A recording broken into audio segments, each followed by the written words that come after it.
do all the things out of helicopters, but not out of fixed wing. This is, you can see, really, it looks like, reminds you of a dragonfly with the curves.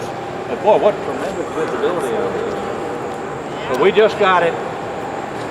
The latest acquisition over there is a little Christian eagle, a little experimental bird, and we just got that last week. Can't tell you a whole lot about it because I really don't know a whole lot about it. But I do know that we're going to hang it right in the entryway, which will be really pretty.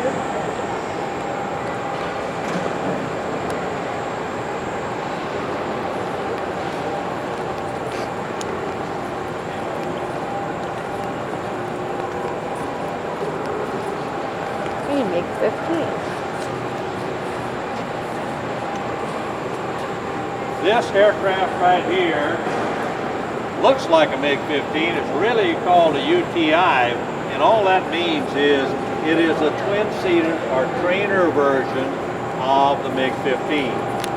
Now, Russia allowed all the communist countries to build the various MiGs under license. This particular one was built in China in about 1960. Now, I always said if they ever had an ugly contest, the MiG-15 amongst airplanes would win hands down. It is not a pretty airplane, but don't let that deceive you. It was a very good performing aircraft in its day. Now, in Korea, we had a pretty good kill ratio over them, F-86 versus this, but I think that you would find probably that was due to pilot ability, because our training program for pilots was so much better than theirs, and theirs meaning the North Koreans and the Chinese. But we all had Russian pilots were flying there too, and we thought they flew very few missions, but after the wall came down and we got into the Russian archives, according to their records, they flew almost a third of the sorties, not flyable. We've got its twin across the street. We've got two of these. The twin was flyable, and he was flying from Marana, coming up here a couple of years ago, and he was going into Reno, and he flamed out. And he came up about a day late and $1 short on it. Wiped out the nose gear, dented in the intake as he scooted in the overrun onto the runway. We took it apart and brought it up here. We will restore it, but I would imagine we don't really need two of those in this museum. And so what you do in the museum business, you use that as trade bait. You've got a museum, and you got an airplane I want, okay, here's what we'll do. I'll trade you this for that. And that's how you work it in the business. Remember the 109 back there? We had two of those. The G models. There's only 4 of them in the world today of that particular model. The 2 we had, there's one in Munich, there's one someplace else, I don't know, but we traded that one to the Air Force Museum in Wright-Patterson. They gave us 2 C-130s, one of them starlight out there coming in.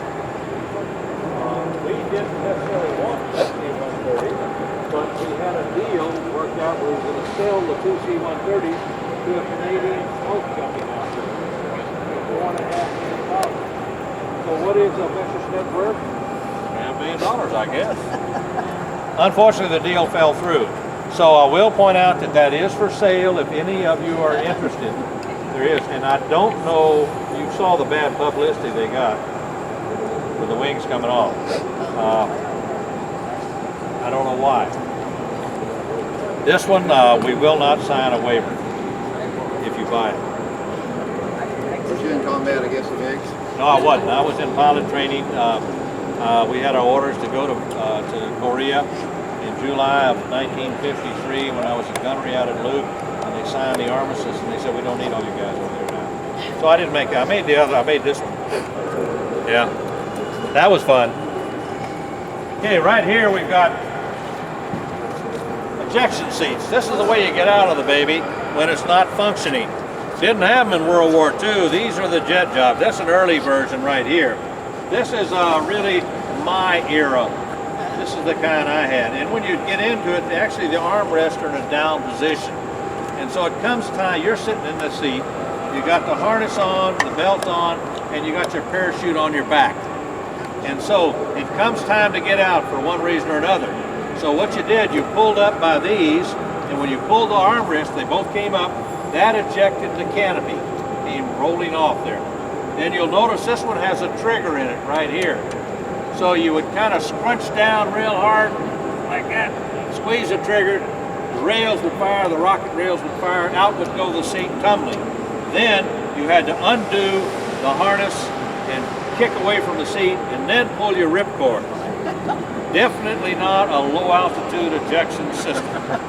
If you're below 500 feet, there again, you better remember a couple of those prayers. You might need it. But now, this is the Aces 2. This is what you have in the present day fighters. This baby does everything except make your morning coffee for you, almost. The parachute's built into the seat. You even got a little drogue chute up here. But what's more important, you can initiate the ejection sequence squeezing down there. Then you can pass out. You're no longer needed. It's going to do it all by itself. It has built into it an aneroid barometer. And what that does is will not allow the chute to deploy if you're at a high, extremely high altitude. Say you had a high altitude ejection. You know, you're up at 35, 40,000 feet. That temperature could be about a minus 70 degrees Fahrenheit. And if the chute opened up there, you got a very chilly ride. In fact, you're going to be sort of what they're trying to do to Ted Williams by the time you get down. You're going to be frozen. So that will not allow the chute to deploy at a low altitude. Now they do have an adjustment in here where you can adjust to what a safe altitude is on the ground depending upon the type of terrain you're flying over.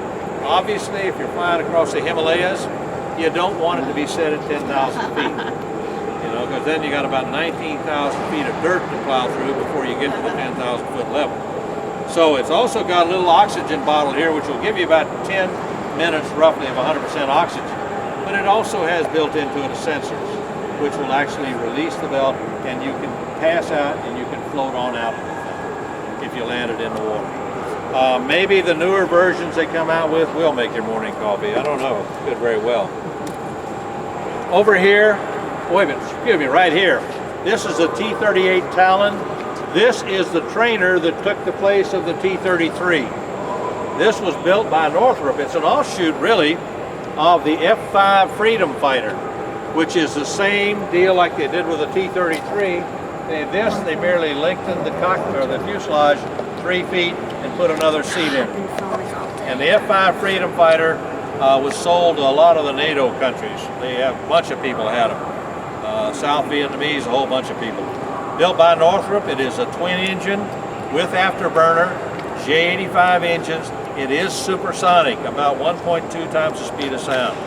This is a maintenance man's dream of an aircraft to take care of. Look at the engine nacelles. See, merely take off a couple of panels, you've got the engines right in front of you completely. You don't have to take the whole airplane apart to work on it. Of course, one advantage was it did not have a complicated weapon system on board too. So, but it is a great airplane. They're still around. In fact, your astronauts that fly the shuttles, this is the airplane that they fly to keep proficient, to get their flying timing. Very good airplane. Everybody knows what this is. Pitot tube. Some people said, well, is it a lance to go down and spear the guys? No, that's the pitot tube. Pitot tubes are located on aircraft in different spots. Next to us, DC-3. That was about the third DC-3 that was delivered to United Airlines back in the mid-30s. That airplane has been completely refurbished. It's got all brand new seats in it, a brand new cockpit. It is flyable. And the fellow sitting over, is he sitting over there now? Yep, with a white hat on, sitting at the desk over there.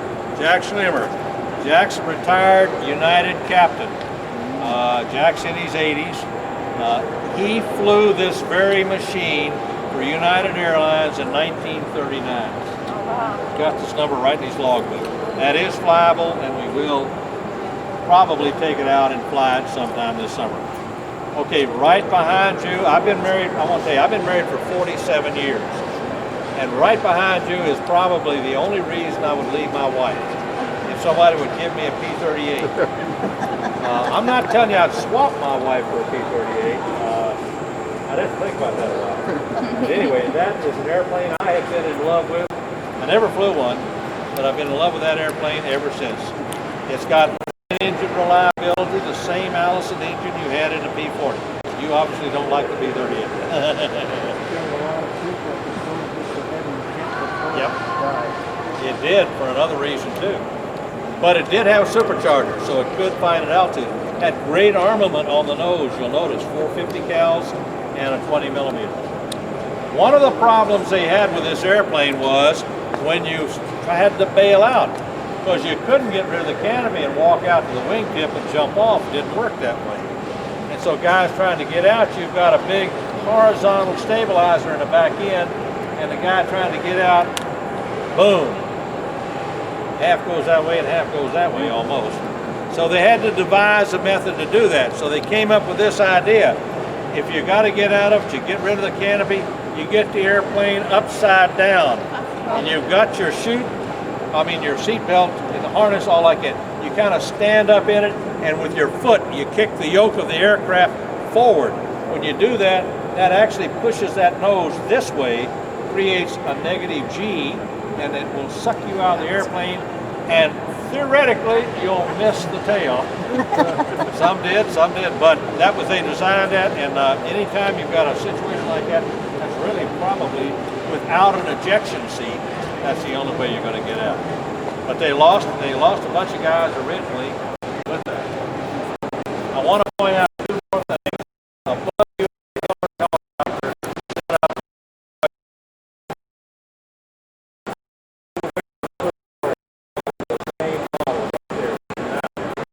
Those are the two helicopters that Del Smith, the owner and founder of Evergreen Airlines, started this thing with in 1960. He had two helicopters. He hired out doing that, crop dusting, and also would do the lumber industry and whoever needed to transport people up and so forth like that. Now, I'd like to say that he was a very frugal man. He saved his lunch money. He now has 120 some odd helicopters, a fleet of 747s, DC-9s, and 727s. So see, and that's only in 40 years. So it can be done. So remember, for you young people, remember that. Save your lunch money. Okay? But he's done a tremendous job on that. We are. Another guy here. 12:30 we have to leave. Do that all the time. Another guy here.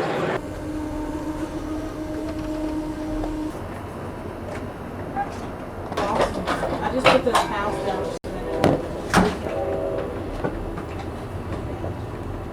It's like it's running down for like years. Like if I move those, let's see.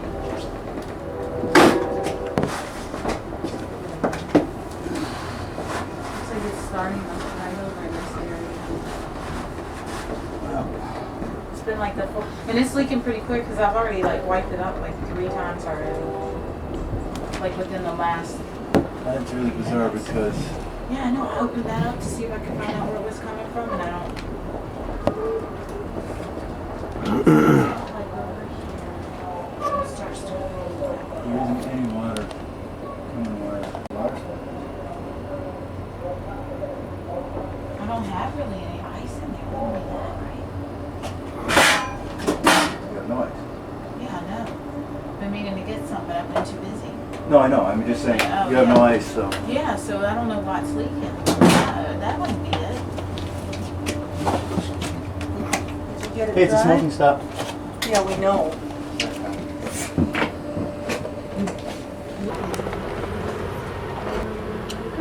There's some old cars. If you wish to get on my waiting list, I am here to take your name. When you do come to the diner, put your name on the waiting list. Please wait in the door for me to come to you and take The diner's closed now. We have to get on the waiting list.